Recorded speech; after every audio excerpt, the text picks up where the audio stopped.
Hey guys, what's happening? Thanks for watching, tuning in, coming back, all that stuff, and I appreciate it. Hope you're having an awesome day. And I'm working on a photo, and in this case, it's a 3-exposure HDR shot at night. It was a shot from London, and so let me just jump in, and I'll show you what I did to this photo, because I took it from like really dark. Now I shoot kind of dark anyway, and this one, frankly, I shot it too dark, but I was able to recover it and come up with something I like. So let me show you. Here's the 3 exposures. Here's the dark, which I think is -4. We'll find out in a minute. There's the medium, and there's the light. And this was there's a train or tube stop in London called Bank, B-A-N-K, like I'm going to the bank. And I think this is an old bank building. Some of you may know. I don't recall. I've been there a couple of times and shot it, but I was there one night. Anyway, I started dark, medium, and light. And then let me just close it. And this is my final result in Aurora HDR 2019. And I rather liked it. And so I thought I'd walk through the process, and let's go ahead and jump into it. Okay, so here's my base photo. Actually, you know what? That's not true. I cropped this photo, so let me show you that. I'll start with it. So you can see I went with a 16:9 crop, which I talk about a lot. I just really like that crop. Something about it. It's very cinematic, and I guess so. It feels like it's grander in some way, but regardless. Here's my crop, 16:9. As you can see, the way I shot it, I actually didn't get the very top of this spike thing that comes off the top of the bank building. I call it the bank building. I don't know what it's called, but it looks like an old bank building. It looks actually like the Parthenon or the Pantheon or something. Anyway, it's awesome, and I love architecture, and I love cities, and I love nights, so you put it all together. And it's kind of cool to me also. You got this modern stuff like in the background, and then this old stuff. Anyway, I'm going to shut up about that. I couldn't tell looking through the viewfinder and shooting this, but I cut off the top of that in my original photo even before the crop. And so, oops, it happens. I screw up stuff all the time, and you know what? It's okay. I mean, like everybody screws things up. I guess I couldn't tell. I don't remember. It was late, and I messed it up, right? So in the 16:9, I purposefully took even more of that out. I left it above this building here because I don't want to cut off the top of that building, because to me, you need that for sort of a balancing element.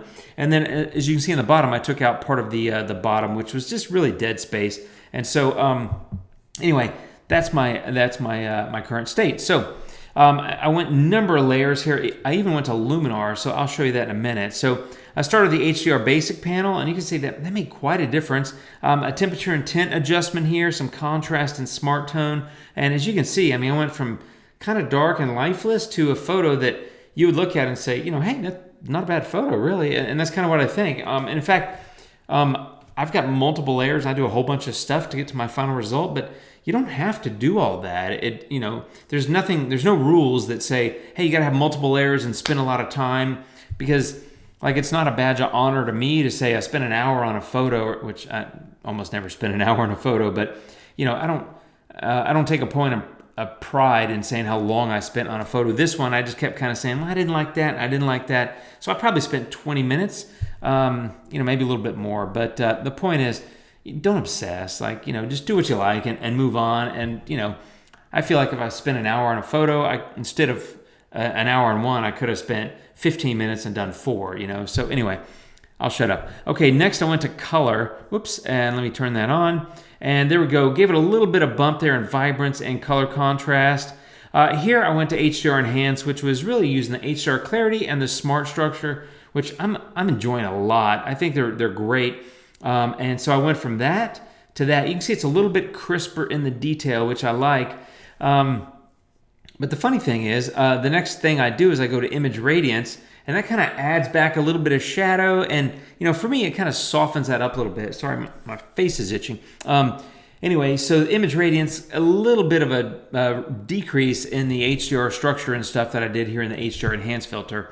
Not totally. Oh, by the way, I also made it cooler. So one of the things I often do at night is I'll cool off the images, especially in cities, because you get these orangey yellow lights, and they're everywhere, and your camera just sucks that color in, it feels like, and then the whole image just looks yellowy orange, and I just don't like it. I love it if I'm shooting a sunset or something, but for night shots in cities, I don't want a bunch of yellows and oranges. I want more of the blues and the cooler colors because it's nighttime, right? So Anyway, that's why I did that. And then I went to color toning, and as you can see here, I went into the highlights and went cooler. And so let me show you what I've done so far on this layer. You've gone from there to there. Now, I'm picking up some bluer tones in this light inside the building, which really aren't there. It's more of a kind of a crisp white, but I gotta admit, I kind of like it as blue. It's also because of all the blue things I've done, like the highlights here on the color toning, it's kind of making these headlights of these cars a little bit blue.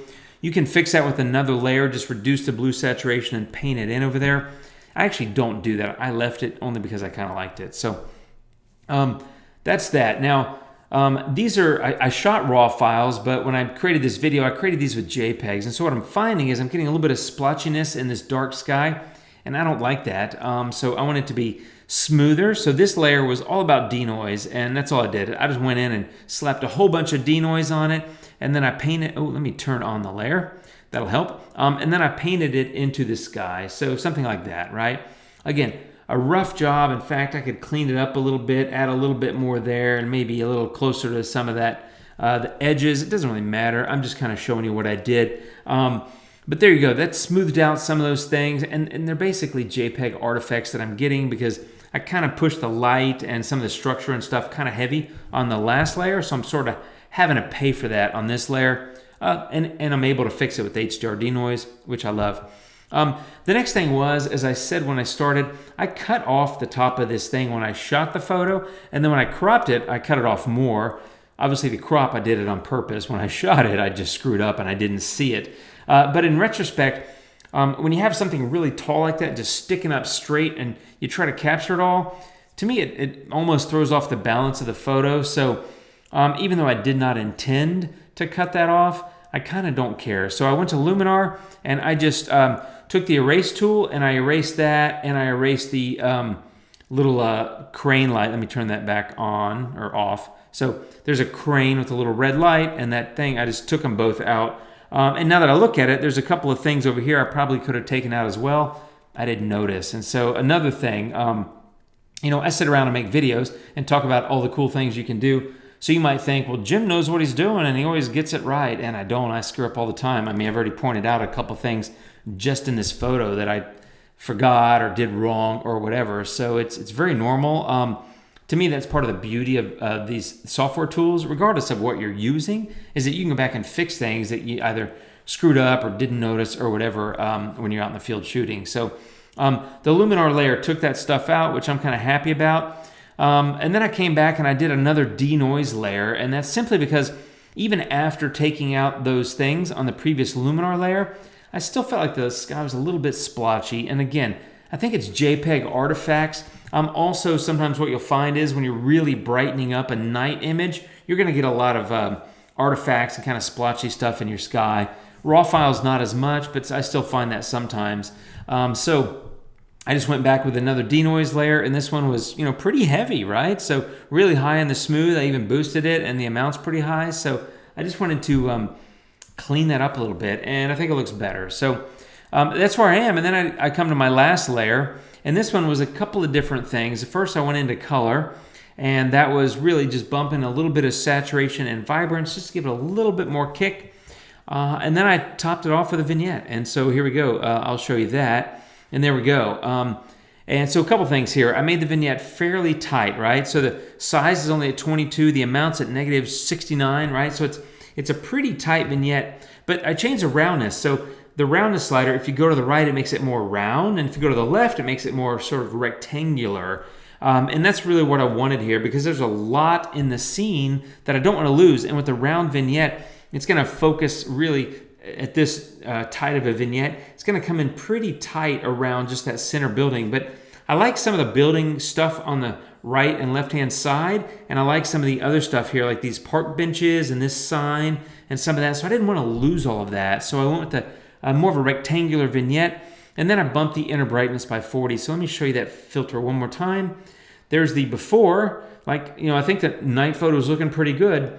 And then there's the after. And I think that vignette, let me show you one more. I really like the vignette, but I'll keep showing it. So there's the vignette before vignette, and there it is after. I think it adds a lot. It does obviously darken the edges. That's the entire point of the vignette. But with the inner brightness, it really pops that center. And I like the fact that this guy was standing there. In fact, I climbed up. There was a statue or a sculpture or something here, kind of like this one over here, but a really big pedestal base that was probably 4 feet wide. I climbed up on that, so I'm 4 or 5 feet high in the air, kind of looking down, and that guy was there, and I was trying to hurry to get the shots off. I shot it at f11, 3 exposures. A couple things. Number one, I shot at -4, -2, and 0. I probably should have shot it a little bit brighter. And f11, I didn't need to go f11. I could have shot this at f7 and probably gotten a very similar result in terms of what I did, right? So again, I don't always get things right. I screw up a lot of stuff.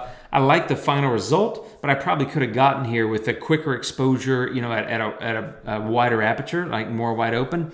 For that matter, I look at the photo now and I think, well, if you don't like that blue, you could add another layer, reduce blue saturation, and paint it in. I like it. But you could also do that here with these headlights, which picked up blue on that previous layer. I think it was layer 1, or the base layer, when I added in the highlight adjustment on color toning or split toning. The other thing you could do is if you didn't like this green, you could go take down the saturation and paint it in there.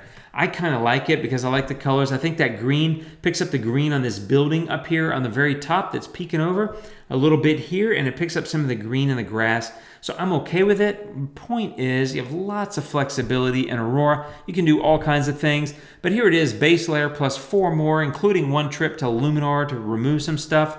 And I was able to go from that, which is my center exposure, to that, which is my final result. And here it is side by side, right? So lots of fun with Aurora HDR 2019. That's how I did it, my friends. I hope it helps. If you have any questions, let me know. Hit me up down below with comments, questions, feedback, that sort of thing. And don't forget to subscribe and share with your friends. I'd appreciate it. And that's it. Have a great one. Thanks for watching. I'll see you soon. Take care and adios.